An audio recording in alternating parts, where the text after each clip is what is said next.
Bonjour, professeur Blaise Mouya. Bonjour Blaise. La journée du 6 avril est décrétée fériée en République démocratique du Congo.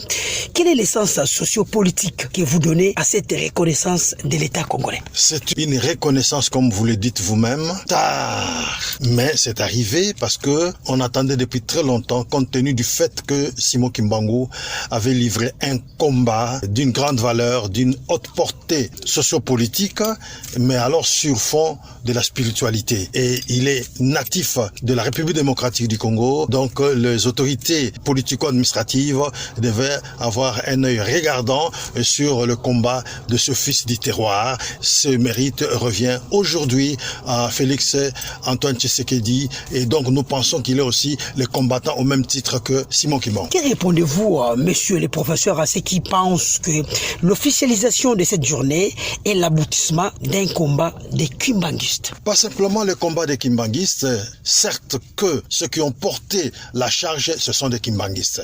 Parce que les kimbanguistes se reconnaissent directement en Simon Kimbangu, qui en est d'ailleurs le fondateur.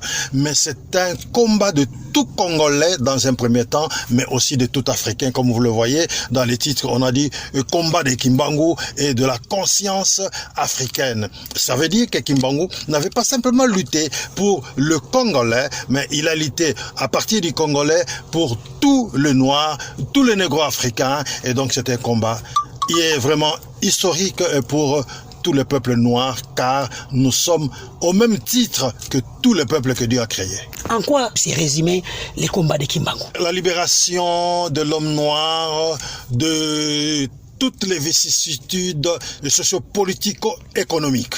Quel lien dressez-vous entre les combats de Simon Kimbangu et celui de Patrice Emery Lumumba? Patrice Emery Lumumba avait déjà eu les instruments, les outils que Simon Kimbangu lui avait légués. Et donc, il avait un combat, il a pérennisé le combat de Simon Kimbangu. Vous savez, Simon Kimbangu a fait 30 ans d'emprisonnement, alors que Mandela, comme les gens le disent, n'avait fait que 27 ans. Et donc, le prisonnier des opinions, le plus grand prisonnier de l'Afrique, c'est Simon Kimbangu. Aujourd'hui, nous devons revoir l'histoire de notre pays, l'histoire africaine, corriger directement cet aspect des choses. Et donc, Lumumba avait pratiquement continué le combat de Simon Kimbangu pour l'indépendance, non seulement politique, mais aussi spirituel, comme Simon Kimbangu avait commencé.